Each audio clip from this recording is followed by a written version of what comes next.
Subscribe करें और bell दबाएं ताकि कोई खबर रह न जाए।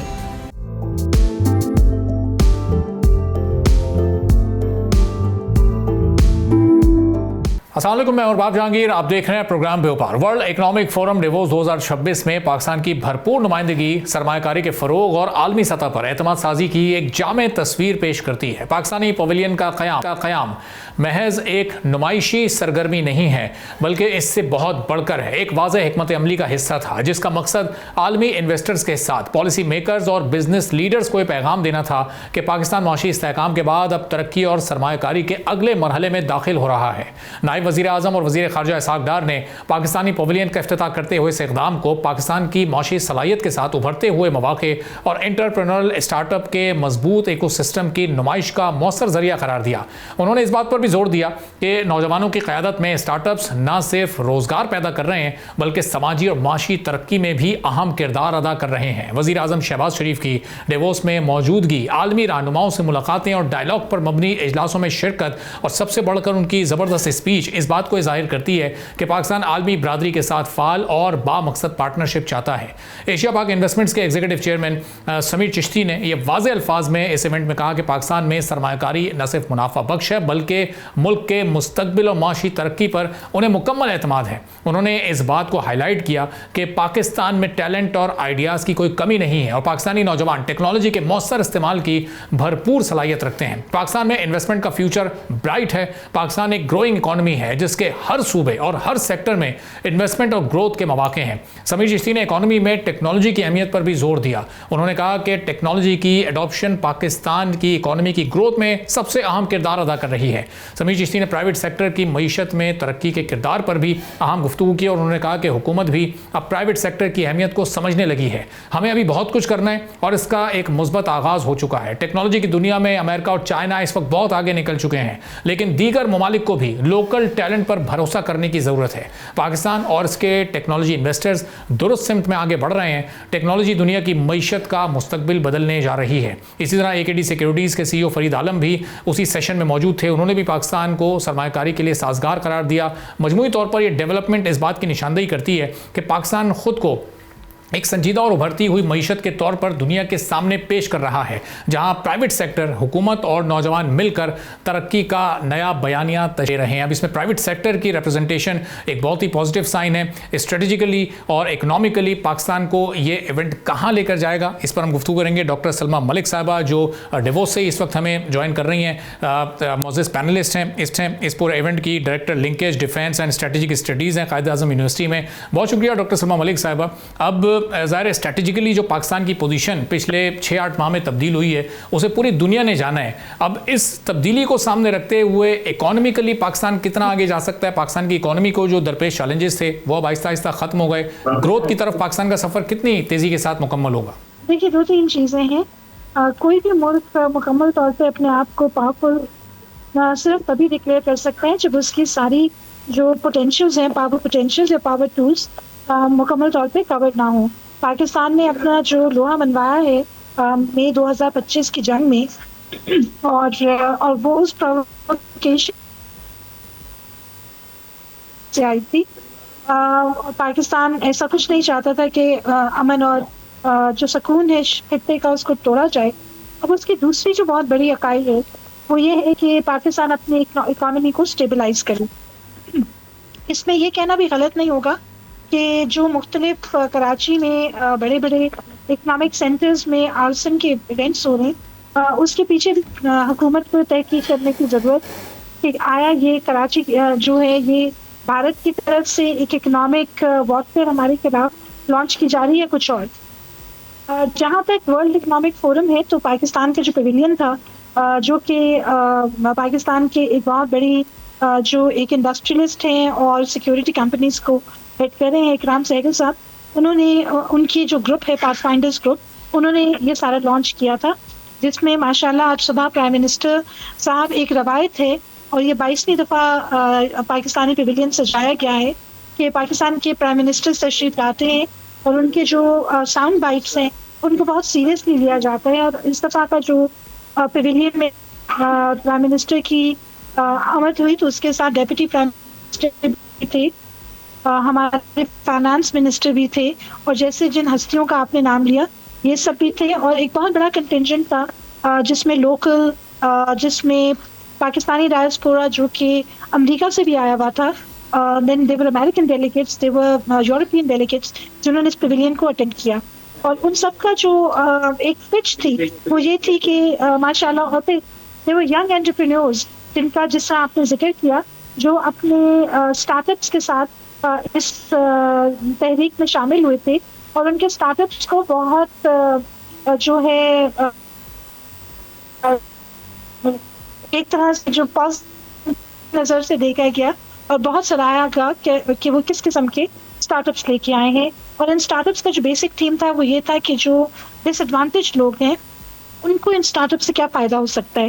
एंड जो फाइनल सेलेक्टीज आए हैं वो बहुत फैसिनेटिंग स्टार्टअप्स लेके आए हैं। सो ये सारी बात रही। और जैसे आपने फरमाया कि जो डेप्यूटी प्राइम मिनिस्टर हैं, प्राइम मिनिस्टर साहब खुद, उसके अलावा जो हमारे बहुत बड़े बड़े इकोनॉमिक पावर हाउसेस हैं, तो उन सब की पिच ये थी कि पाकिस्तान के पास सारा पोटेंशियल है, पाकिस्तान के पास ह्यूमन रिसोर्स है, पाकिस्तान के पास इंटेलेक्चुअल कैपिटल है, और अब आर्टिफिशियल इंटेलिजेंस, साइबर प्रोग्रेस, इन सारी चीज़ों को मिला के हमें अपनी इकोनॉमिक जो पोटेंशियल है उसको पूरी तरह से एक्सप्लोर करने की ज़रूरत है, और उसको मुकम्मल तौर पे जो है जांच के उसको आगे बढ़ाया जाए, और पाकिस्तान की जो इकोनॉमिक मार्केट में एक शेयर बन सकता है उस शेयर को जो है पूरी एक्सप्लॉइट किया जाए। और साथ आज हम लोगों को जी ये बताइएगा कि जो एक स्ट्रॉन्ग मैसेज है बड़ा दुनिया को गया कि पाकिस्तान का जो सॉफ्ट इमेज है, पाकिस्तान में इस वक्त इन्वेस्टमेंट के बहुत सारे मौके हैं।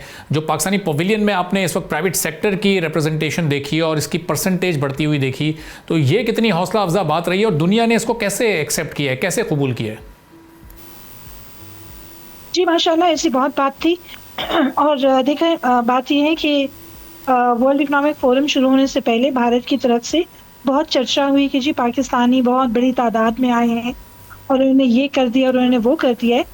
और उसके साथ इन्होंने ये जो इंटरेस्टिंग थी कि भारत की खुद एक बहुत ही तादाद में कंपनियां भी आई हुई थी, और बहुत सारी ऐसी चीज़ें थी जो कि वो अपने आप को वहाँ पिच कर रहे हैं। सो एक पाकिस्तान को जो है एक तरह से मिलान करने की भी कैंपेन की गई कि जी पाकिस्तान अपने आप को जो है हमारे रिलेशन में पिच कर रहा है।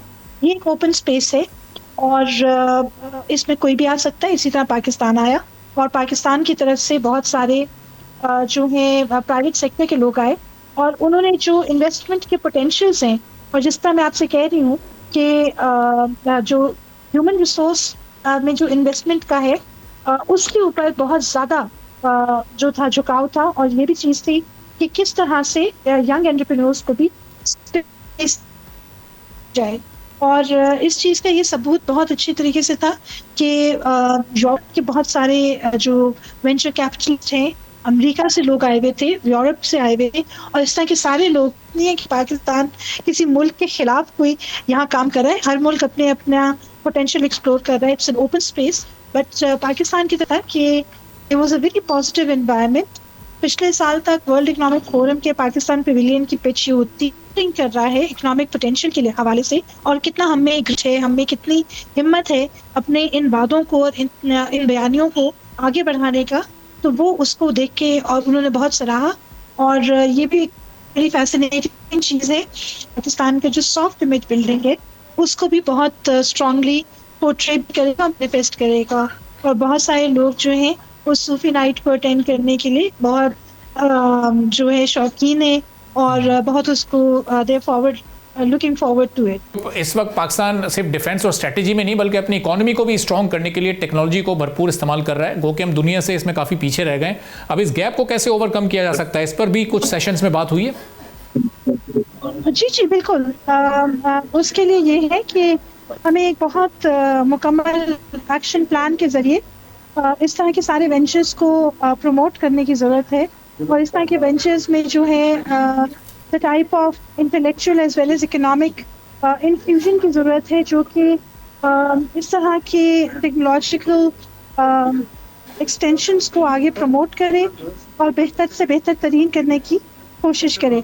और जैसे मैं आपको कह रही हूँ कि इसमें यंग एंड ओल्ड का ब्लेंड था, और वो जो यंग एंड ओल्ड का ब्लेंड है, that is what made the May 2025 conflict a success for Pakistan. और उसी चीज़ को आगे लेके ये देखा जा रहा था कि कितना इकोनॉमिक पोटेंशियल हमारे लोगों में है जो कि इसको आगे कर सकते हैं। और इसकी जो एक टेस्टिमनी है वो ये है कि बहुत सारे लोग इंटरेस्टेड थे उन सारी सेल पिचेस में, या फिर जो स्टार्टअप पिचेस हैं जो लोग यहाँ लेके आए थे और वो उसको प्रमोट कर रहे थे। बट साथ जो प्राइम मिनिस्टर साहब ने और जो डेप्यूटी प्राइम मिनिस्टर ने, जो सहगल ग्रुप के लोग हैं, उन्होंने as well as AKD securities के हेड फरीद साहब और ये सारे जो लोग वहाँ आए हुए थे, उन सब का एक यूनानिमस ओपिनियन यही था कि जो फ्यूचर ग्रोथ ऑफ इकोनॉमी है उसका क्या ट्रेंड है, उसका क्या तरीका कार है, उसको सामने रखते हुए हमें अपने इकोनॉमी को स्ट्रैटेजाइज करने की जरूरत है ताकि ये बेहतर से बेहतर तरीन हो जाए। ठीक है, बहुत बहुत शुक्रिया डॉक्टर सलमा मलिक साहिबा, director linkage defence and strategic studies Quaid-e-Azam university, हमारे साथ डिवोस से मौजूद थी। और डिवोस से अब खालिद साहब ने हमें ज्वाइन किया है, जो प्रिंसिपल एडवाइज़र हैं सिटाडेल के, हमारे साथ मौजूद हैं। तो खालिद साहब कितना ये पाकिस्तान के इकनॉमिक पॉइंट ऑफ व्यू से ये कामयाब इवेंट है जिसमें हम प्राइवेट सेक्टर की बड़ी पार्टिसिपेशन देख रहे हैं? पाकिस्तान में जो इन्वेस्टमेंट अपॉर्चुनिटीज़ हैं वो मज़ीद कैसे बेहतर हो सकती हैं और दुनिया के सामने कितना बेहतर अंदाज में इस वक्त पाकिस्तानियों ने अपने केस को रखा है? जी, ये इस वक्त मैं पाकिस्तान पवेलियन में मौजूद हूँ, और पाकिस्तान पवेलियन में ये पाथफाइंडर ग्रुप जो प्राइवेट सेक्टर है, ये 22 साल से इस तरह के इवेंट्स वर्ल्ड इकोनॉमिक फोरम के साथ होल्ड करता रहा है। इस दफ़ा one of the session that they had वो इन्वेस्टमेंट के ही बारे में था, और उसके अंदर जो डिस्कशन हुई है उसका लुब-ए-लुबाब बहुत ही दिलचस्प है। और वो ये है कि इस वक्त पाकिस्तान के लिए बहुत सारी अपॉर्चुनिटीज़ मौजूद हैं, और the time to invest in Pakistan is now. और मैं बिल्कुल बिलीव करता हूँ कि ये जो अपॉर्चुनिटीज हैं वो बिल्कुल इस वक्त उसको कैपिटलाइज करने की ज़रूरत है। और पाकिस्तान के अपॉर्चुनिटी और पाकिस्तान की प्रेजेंस नोटिसेबल है दुनिया में, और यहाँ पर ये बहुत सिग्निफिकेंट इफेक्ट हमें नज़र आया इस सिंपोजियम के दौरान कि यहाँ पर प्राइम मिनिस्टर भी आए, उन्होंने भी आके अपना पॉइंट ऑफ व्यू दिया, फाइनेंस मिनिस्टर भी आए, उन्होंने भी अपनी चीज़ें बताई। लेकिन जो ज़्यादा दिलचस्प प्राइवेट सेक्टर वाला एरिया था, पाथफाइंडर ग्रुप ने एक सेशन ऐसा किया जिसके अंदर उन्होंने सारे ऐसे एक्सपर्ट्स बुला लिए जिससे कि नज़र आता है। और उसमें ख़ास तौर पे जो बार बार हमने देखा है वो है एक पाथफाइंडर ग्रुप ने ही एक सेंटर बनाया है जो इनोवेशन और टेक्नोलॉजिकल एडवांसमेंट और डिजिटल एंटरप्रेन्योर्स और लीडरशिप के बारे में है। तो वो वन विंडो ऑपरेशन है जहां से वो इस किस्म की सारी ट्रेनिंग्स भी करते हैं, और उसके अंदर उसके बहुत सारे मुख्तलिफ चीज़ें उन्होंने की हैं। एक जो इस वक्त वर्ल्ड इकोनॉमिक फोरम के नज़रिए से आप देख सकते हैं कि वहाँ पर इन्होंने पाकिस्तान में ही पाकिस्तान की स्टार्टअप कंपनियों को, जो यंग लोग करते हैं जिन्होंने थोड़े से अरसे में कुछ प्रोग्रेस की है लेकिन उन्हें अभी अपॉर्चुनिटीज चाहिए, उनको लाके यहाँ पर इंट्रोड्यूस किया। और बहुत सारे अच्छा खालिद साहब, ये जिस सेशन का आप जिक्र कर रहे हैं इन्वेस्टमेंट इन पाकिस्तान, ये ज़ाहिर है ये बहुत ही इंपॉर्टेंट सेशन था और इसमें इन्वेस्टमेंट की जो अपॉर्चुनिटीज़ है पाकिस्तान में उसको बड़ा बेहतर अंदाज में हाईलाइट किया गया। एशिया पाक इन्वेस्टमेंट्स के एग्जीक्यूटिव चेयरमैन समीर चिश्ती भी, उन्होंने भी वहाँ पर गुफ्तगू की, फरीद आलम साहब ने भी वहाँ पर गुफ्तगू की। ये कितनी अहमियत की हामिल गुफ्तगू थी और इससे इन इन्वेस्टमेंट अपॉर्चुनिटीज़ को कितना बेहतर तरीके से कैपिटलाइज किया जा सकता है? जी, आपने समीर चिश्ती का नाम लिया। समीर चिश्ती न सिर्फ ये है कि बहुत एक्सपीरियंस्ड हैं और इस फील्ड में बहुत इंटरेस्ट रखते हैं, पाकिस्तानी हैं, और वो उन्होंने जो किया, जो कर दिखाया है उसके बारे में बात की। उन्होंने बहुत सारे प्रोजेक्ट्स में पाकिस्तान में इन्वेस्ट किया है और वो इंटरनेशनली भी करते हैं और उनका बहुत एक्सपीरियंस है। और उनका भी नज़रिया यही है कि इस वक्त opportunity, Pakistan is the land of opportunity, इसको कैपिटलाइज करने की ज़रूरत है और इसको हमें दुनिया को बताने की भी ज़रूरत है। तो वर्ल्ड इकोनॉमिक फोरम एक ऐसी जगह है या दुनिया के मुख्तलिफ ममालिक आके अपने इंटरेस्ट को और अपनी अपॉर्चुनिटीज़ को शोकेस करते हैं। सही। और एक आखिरी सवाल खालिद साहब के, ये जो पाकिस्तानी पवेलियन था इसमें हमने प्राइवेट सेक्टर की बड़ी बेहतर पार्टिसिपेशन देखी है। माजी में ऐसा हुआ है कि गवर्नमेंट के डेलीगेट ज़्यादा होते थे, प्राइवेट सेक्टर को कम पार्टिसिपेशन मिलती थी। इस बार बड़ा बेहतर मौका मिला, तो ये एक बड़ा पॉजिटिव साइन है पाकिस्तान की इकोनॉमी के लिए, इन्वेस्टमेंट प्लान्स के लिए। बिल्कुल जी, ये बिल्कुल सही बात है। पाथफाइंडर ग्रुप जो है वो न सिर्फ ये कि प्राइवेट सेक्टर है, वो 22 साल से हर साल अपने तौर पे आके इस किस्म की चीजें करता रहा है पाकिस्तान के लिए। तो हर वो चीज जो ये यहाँ पर कर रहे हैं वो पाकिस्तान के लिए है और उसी को शोकेस करने के लिए बार बार ये तरीका होता है। तो यहाँ पर जो बातें हुई हैं उससे ये नजर आया कि अपॉर्चुनिटी बिल्कुल है। और ये पाथफाइंडर ग्रुप का नाम मैं बार बार इसलिए भी ले रहा हूँ कि एक तो ये वाहिद वो प्राइवेट सेक्टर ग्रुप है जो कंसिस्टेंटली 22 सालों से ये काम करता रहा है। दूसरा ये है कि जो इनके जो मोटो है इस ग्रुप का वो है ही ये कि कन्वर्टिंग चैलेंजेस इनटू अपॉर्चुनिटीज। उनका मोटो हमेशा से ये रहा है कि वो पाकिस्तान में ग्रुप ऑफ कंपनीज तो है लेकिन उसको जैसे जिसको आप CSR कहते हैं ना, कॉर्पोरेट सोशल रिस्पॉन्सिबिलिटी, उस तरह की चीजों में वो पाकिस्तान के ऊपर अपना थॉट प्रोसेस, अपना एफर्ट और अपना फाइनेंस करने का एरिया बहुत ज्यादा इन्वेस्ट करते हैं। ठीक है, बहुत बहुत शुक्रिया। के बहुत सारी चीजें हुई हैं। बहुत बहुत शुक्रिया, बहुत बहुत शुक्रिया खालिद साहब, प्रिंसिपल एडवाइजर सेक्रेटरी थे। गुफ्तगू आपने सुनी। एक छोटा सा ब्रेक लेते हैं, ब्रेक के बाद वापस आएंगे, एक और अहम मौजू पर बात करेंगे।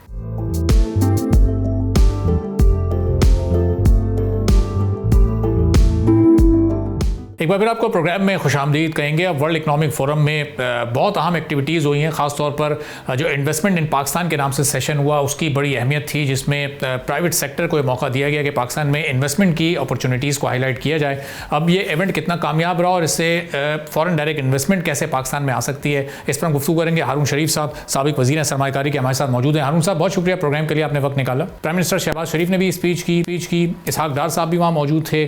प्राइवेट सेक्टर की हमने सरप्राइजिंगली बहुत अहम रिप्रेजेंटेशन वहाँ पर देखी है और बड़ा ऑप्टिमिस्टिक भी ये प्राइवेट सेक्टर अब हमें इस इवेंट के बाद नज़र आ रहा है। तो ये कितनी पॉजिटिव चेंज है ओवरऑल पाकिस्तान के इकोनॉमिक क्लाइमेट में? जी बहुत शुक्रिया। देखिए, प्राइवेट सेक्टर हमेशा डावोस में जाता है, पूरी दुनिया से CEOs आते हैं। इट्स अ गुड थिंग कि अगर पाकिस्तान के प्राइवेट सेक्टर के लीडर्स भी वहाँ पर गए हुए हैं।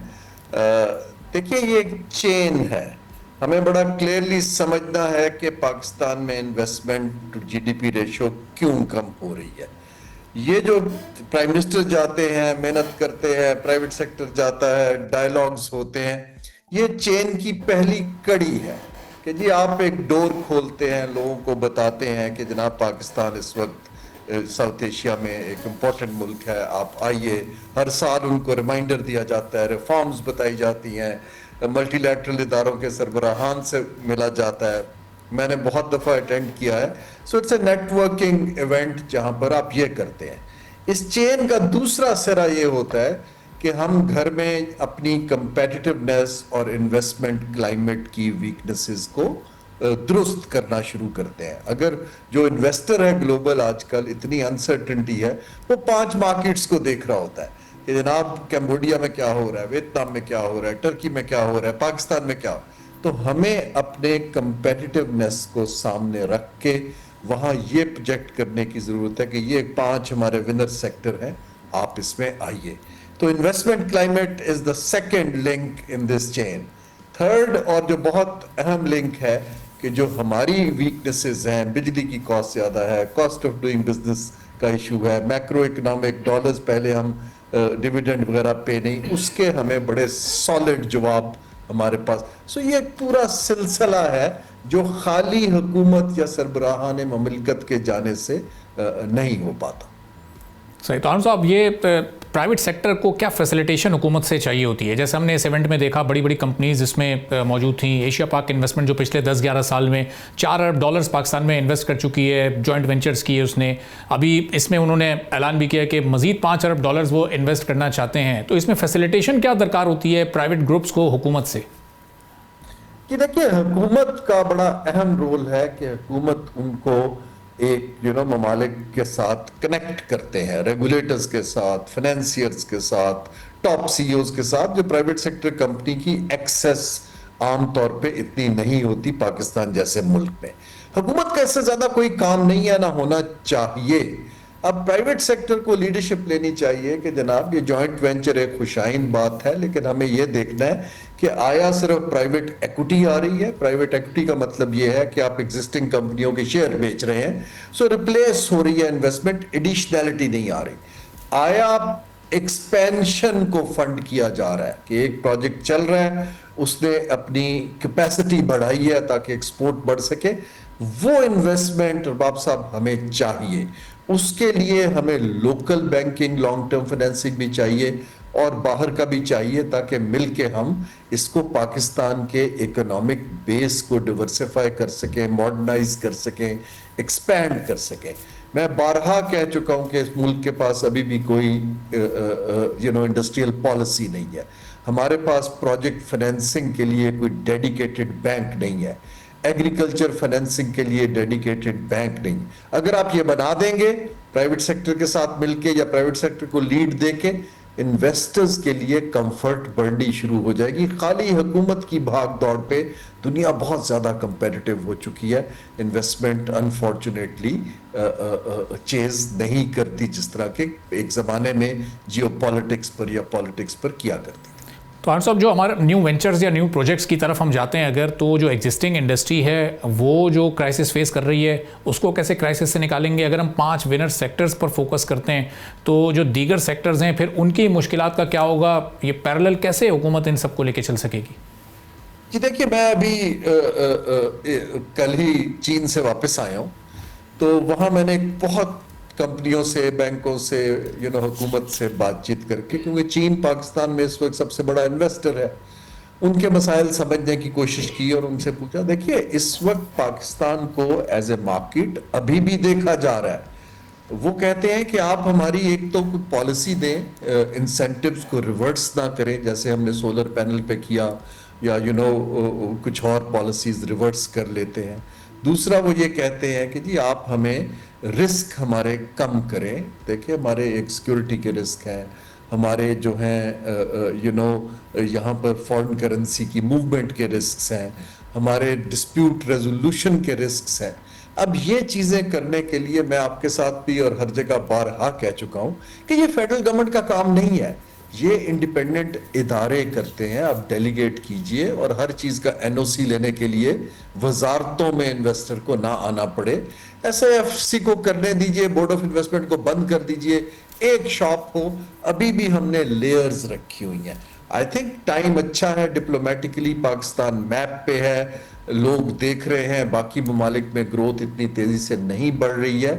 हमें कुछ ऐसे स्टेप्स करके दिखाना है कि लोग प्लेजेंटली सरप्राइज हो।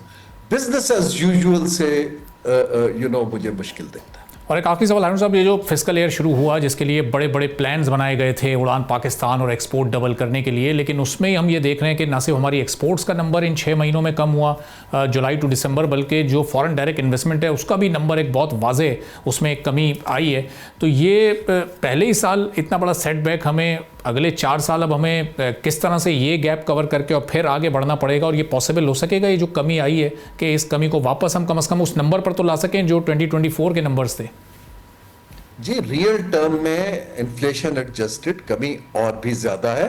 देखिए, मैं बार बार कह रहा हूं कि जब आप एक ही ओल्ड स्कूल तरीके से ब्यूरोक्रेसी और ओल्ड स्कूल पॉलिसी मेकर्स को समझ नहीं आ रहा है, मैं सिर्फ ये एनालिसिस दे सकता हूं। दुनिया बदल गई है। दुनिया अब पाकिस्तान की प्रॉक्सिमिटी को, पाकिस्तान की जियोपॉलिटिक्स को, बेल आउट्स को अब बाय नहीं करती। अब उन सब के हालात अपने टाइट। आपको बड़ी तगड़ी कंपेटिटिव प्रोपोजिशन टेबल पे रखनी है, और वो प्रोफेशनल्स जिनको ये काम आता है, जिन्होंने बाकी ममालिक में किया है, उनके अलावा कोई नहीं कर सकता। जिसने इंडोनेशिया देखा है, जिसने वियतनाम देखा है, जिसने चाइना देखा है, उनको डेलीगेट करें, स्पेस दें। करंट ब्यूरोक्रेसी, करंट मिनिस्टर्स को ना समझ है, ना वो समझ पाएंगे। वो सिर्फ पॉपुलिस्ट आपको फीते काटते, तस्वीरें देते, पावर पॉइंट प्रेजेंटेशन में फंसा के रखते हैं। नतीजा आपके सामने है। हमारे कंपेटिटर्स आगे निकल रहे हैं, हम नीचे जा रहे हैं, क्योंकि हम अभी भी समझते हैं कि एक पुराने तरीके से कोई आएगा, हमारे चेक लिख के दे देगा। It does not happen even in China. मैं बार बार कह रहा हूं, प्रोफेशनल्स लाइए जिन पे वो एतबार करें। People would love to come here, लेकिन वो एक तरीके से डील करना चाहते हैं, वो रेड टेप के अंदर और तस्वीरें खिंचाने, इन्वेस्टर को इससे क्या लेना देना है। So we need to change the way we approach this. Programme बनाए, विजन बनाए, वो एक ड्रीम है, विश लिस्ट है, वो पॉलिटिशियन का काम है, करने दीजिए, लेकिन ऑन द ग्राउंड हकीकत को देखते हुए टॉप मोस्ट प्रोफेशनल है जिस पर मार्केट और दुनिया एतबार करती है। ठीक है, बहुत बहुत शुक्रिया हारून शरीफ साहब, साबिक वजीर सरमाकारी हमारे साथ मौजूद थे। गुफ्तगू एक ब्रेक लेते हैं, ब्रेक के बाद वापस आएंगे, एक और आम मौजूद पर बात करेंगे।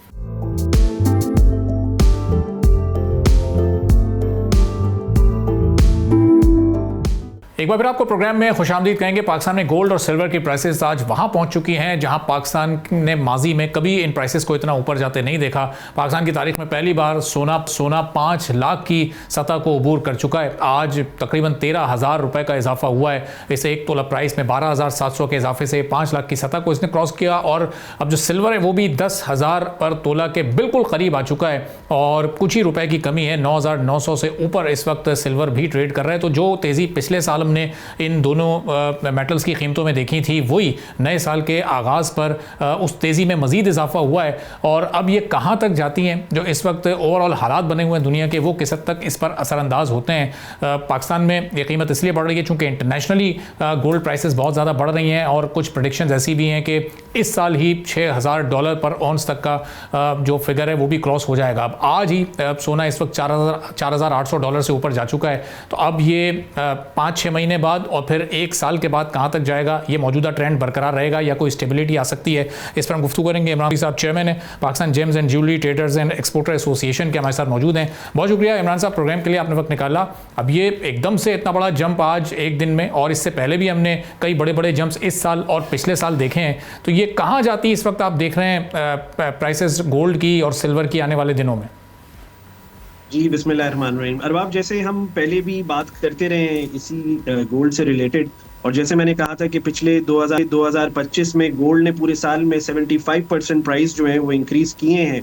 पर जिस हिसाब से ये साल के स्टार्टिंग में आप देख रहे हैं कि गोल्ड जिस तरीके से जंप लगा रहा है, और हम एक्सपेक्ट कर रहे थे कि मार्केट जो है इंटरनेशनली जो है $5,000 पर आउंस के हिसाब से हम देख रहे थे कि 4-5 महीने के अंदर इसमें प्ले करेगी। पर इस वक्त जो हालात लग रहे हैं और जिस तरीके से मार्केट जो है वो 4,800 को क्रॉस कर गई है आज, जबकि हम जनवरी में बैठे हुए हैं, तो मुझे ऐसा लगता है कि 2026 ये कहना गलत नहीं होगा कि ये साल भी जो है वो, मैं कहता हूँ कि मेटल्स जितने भी हैं जिसमें गोल्ड एंड सिल्वर हैं, ये साल भी मेरे ख्याल से 2026 भी जो है वो मेटल का हेयर ही मैं देख रहा हूँ। और मैं सारे सिर्फ गोल्ड सिल्वर के अलावा जितने दूसरे मेटल्स हैं इसकी प्राइसेस में भी मैं देख रहा हूँ, क्योंकि हम बड़ा क्लोजली इसको वॉच कर रहे हैं। तो गोल्ड की प्राइस भी मैं देख रहा हूँ कि ये हो सकता है कि इसी साल जो है वो 5 से 6,000 के दरमियान जो है $US पर आउंस की, जिस हिसाब से गोल्ड की स्पीड बढ़ी हुई है और जो एवरी डे जो रिकॉर्ड्स बन रहे हैं पाकिस्तान में भी, जैसा आपने बताया कि मार्केट जो है वो आज 5 लाख रुपए पर तोला को जो है वो क्रॉस कर चुकी है। तो मैं इसको मजीद बढ़ते हुए देख रहा हूँ। और लास्ट टाइम जब हम बात कर रहे थे, हम यही प्रेडिक्शन देख भी रहे थे, जो इंटरनेशनल इस वक्त हालात चल रहे हैं और उसी की वजह है ये प्राइसेस का बढ़ना फिलहाल। तो इमरान साहब, जिस तरह इसकी ये बाइंग बढ़ रही है बहुत तेज़ी के साथ, ये ट्रेंड बहुत जोर पकड़ रहा है कि इन्वेस्टमेंट अगर करनी है तो इस वक्त गोल्ड और सिल्वर में बड़ी सेफ इन्वेस्टमेंट है, तो ये बबल कहीं जाकर ब्लास्ट तो नहीं होना एकदम से कि प्राइसेस इतनी हाई चली जाएं और फिर एकदम नीचे की तरफ आ जाए? देखिए, अगर आप 2025 का पूरा ग्राफ उठा के देख लें, जब हम तब से इस पर डिस्कशन कर रहे हैं, जब मार्केट 2.5-3 लाख रुपए से ऊपर चलना शुरू हुई थी, तब भी लोगों का यही परसेप्शन था कि जी कि ये मार्केट में बबल है, ये फट जाएगा, मार्केट नीचे क्रैश हो जाएगी। पर अभी सूरत हाल ऐसी कोई नजर नहीं आ रही। जो इंटरनेशनल हालात चल रहे हैं, और अगर आप पूरे साल का पिछला ग्राफ उठा के देखें तो गोल्ड छोटे छोटे डिप्स के बावजूद जो है वो गोल्ड ऊपर की तरफ ही जा रहा है। तो फिलहाल मुझे अभी करीब में कहीं पे भी ऐसा नहीं दिख रहा कि मार्केट जो है कहीं क्रैश होगी। मैं मजीद मार्केट को बढ़ता हुआ ही देख रहा हूँ। अच्छा, और अगर चाइना अपनी एक्सपोर्ट को ओपन कर देता है, ये पाबंदी हट जाती है, तो उसके बावजूद भी ये अपसर्ज जारी रहेगा या कीमतें इसी तरह बढ़ती रहेंगी? मैंने इसी वजह से आपको बताया कि सिर्फ वो फैक्टर नहीं है, फैक्टर इसका जो है वो दूसरा ये भी है कि जो दूसरे इन्वेस्टर्स हैं जो गोल्ड में पहले ट्रेडिंग करते थे, वो इस वक्त सिल्वर के अंदर ट्रेडिंग कर रहे हैं। नए ट्रेडर्स इसमें आ गए, क्योंकि अभी भी अगर कंपेयर गोल्ड एंड सिल्वर को किया जाए तो बहुत बड़ा फर्क है। तो उसके नजरिए से मैं देख रहा हूँ कि वो एक बड़ा इफेक्ट सिल्वर पे पड़ेगा। अगर सिल्वर चाइना खोल भी देता है, उससे भी मैं नहीं समझता कि प्राइस में कोई बड़ा फर्क आएगा। Price will go up. Sir यानी जो इस वक्त दुनिया के हालात बने हुए हैं, ज़ाहिर है ये बहुत मुस्तकबिल करीब में तो ऐसा नहीं है कि ये सारे मामलात, ये सारे जो इस वक्त क्लैशेस हैं वो ख़त्म हो जाएं या मामलात बेहतर हों, तो इसका मतलब ये आपके सामने अभी जियोपॉलिटिकल जो मुल्क की सूरत हाल है, दुनिया की सूरत हाल है, आपके सामने ग्रीनलैंड का सिलसिला, फिर अभी रिसेंटली ईरान के अंदर जो चीज़ें चल रही हैं, उसके अलावा रशिया की यूक्रेन की वॉर चल रही है, और अभी डिफरेंट ट्रेड पे टैक्सेस के हवाले से बात हो रही है, इंडिया पे टैक्सेस पे बात हो रही है, ऑयल से रिलेटेड सैंक्शंस पे बातें हो रही हैं। तो ये एवरीडे की जितनी न्यूज़ सर्कुलेट करती हैं ये कमोडिटीज़ की मार्केट पे, इसका एक बहुत बड़ा इफेक्ट जो है वो गोल्ड की मार्केट पे आता है और वो हमें नजर आ रहा है। ठीक है, बहुत बहुत शुक्रिया इमरान खान टिसोरी साहब। Pakistan James and jeweller trader and exporter association के चेयरमैन हमारे साथ मौजूद थे और गुफ्तगू कर रहे थे अब सोने और चांदी की कीमत में जो तेज़ी का सिलसिला गुज़िश्ता साल जारी रहा वो इस साल के आगाज़ में उससे भी ज़्यादा तेज़ी से जारी है। अब ये कहाँ जाकर रुकेगा और क्या जो इस वक्त आलमी हालात हैं वो इस पर मज़ीद असरअंदाज होंगे, इस पर हम गुफ्तगू करेंगे। शान सईद साहब ग्लोबल इकोनॉमिस्ट हैं, हमारे साथ मौजूद हैं, ख़ासतौर पर गोल्ड और सिल्वर प्राइसेस के हवाले से बड़ी एक्सपर्ट ओपिनियन रखते हैं। शान साहब बहुत शुक्रिया प्रोग्राम के लिए आपने वक्त निकाला। अब जो प्रेडिक्शंस आपने माजी में की हैं वो वक्त से पहले ही वो तेज़ पूरी हो रही हैं जहाँ तक ये चांदी और सोने की कीमत का सवाल है। तो अब ये बताइएगा जो कीमत में तेज़ी है ये सिलसिला, ये ट्रेंड इसी तरह से जारी रहेगा या कहीं कोई स्टेबिलिटी नज़र आ रही है आपको आगे चलकर? गोल्ड और सिल्वर मार्केट कंटिन्यू करेगी अपना अपसर्ज। उसकी बेसिक वजह ये है कि जो ग्लोबल इकोनॉमिक अनसर्टनिटी है वो बढ़ती जाएगी, जिसकी वजह से मार्केट ये प्राइसिंग कर रही है कि ये जो मेटल्स हैं ये मज़ीद ऊपर जाएंगे। जैसे मैंने आपके प्रीवियस प्रोग्राम में कहा कि गोल्ड की प्राइस $5,200 पर आउंस से लेके $6,000 पर आउंस पर ट्रेड कर जाएगी। और यूबीएस ने लेटेस्ट अपनी जो स्टेटमेंट दी है उन्होंने ये कहा है कि गोल्ड जो है वो फर्स्ट क्वार्टर से पहले $5,000 पर आउंस पे ट्रेड कर जाएगा। और मैंने यही कहा हुआ है कि मेरी कॉल और जो यूबीएस की कॉल है वी आर मोर और less on the same page. अच्छा शान साहब, जो गोल्ड की कीमतों में इजाफे की तेज़ी है, जो पेस है, उससे भी ज़्यादा पेस इस वक्त हमने पिछले 6 महीनों में सिल्वर प्राइसेस में देखा है। और ज़ाहिर है इसकी एक वजह इसका इंडस्ट्रियल यूज़ भी है। तो अब ये बढ़ता हुआ इंडस्ट्रियल यूज़ ही इस कीमत की असल वजह है और आगे चलकर भी इसी तरह से सिल्वर की कीमत को बढ़ाता रहेगा। जहाँ तक सिल्वर का ताल्लुक है, सिल्वर की इंडस्ट्रियल यूटिलाइजेशन बड़ी स्ट्रॉन्ग है, जिसकी वजह से सिल्वर में जो है अपसर्ज आया है। दूसरा, चाइना ने सिल्वर का जो एक्सपोर्ट है वो बैन कर दिया 1 जनवरी से, जिसकी वजह से सिल्वर की मार्केट में एक बहुत ज़्यादा शॉर्टेजेस विटनेस हो रही है। और मैंने एक प्रोग्राम में कहा था कि सिल्वर की जो प्राइस है वो $100 से लेके $150 पर आउंस पे ट्रेड करेगी इस साल। लेकिन अभी जो रीसेंट स्टेटमेंट्स आ रही हैं बहुत सारे बैंक्स एक्सपेक्ट कर रहे हैं कि जो सिल्वर की प्राइस है वो $200 से भी एक्सीड कर जाएगी इन 2026। तो शान साहब, इस वक्त जो दुनिया का एक माहौल बना हुआ है, जो दुनिया की इस वक्त मईशत जिस समत में जा रही है उसको देखते हुए अब ये 2026 में ये सिलसिला तेज़ी का इसी तरह से जारी रहेगा, ये हालात दुनिया के इसी तरह से गोल्ड और सिल्वर पर असरअंदाज होते रहेंगे या स्टेबिलिटी वाला मामला कहीं जाकर होना है? तो ओवरऑल जो सेंटिमेंट्स हैं गोल्ड और सिल्वर के बारे में वो काफ़ी बुलिश हैं।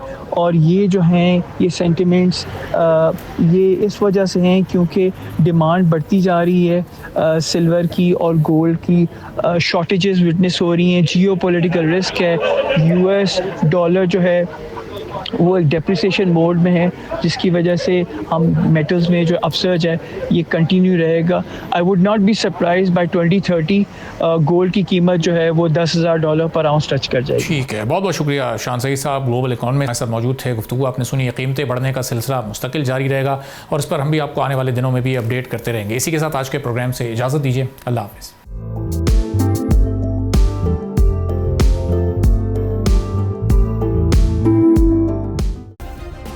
सब्सक्राइब करें और बेल दबाएं ताकि कोई खबर रह न जाए।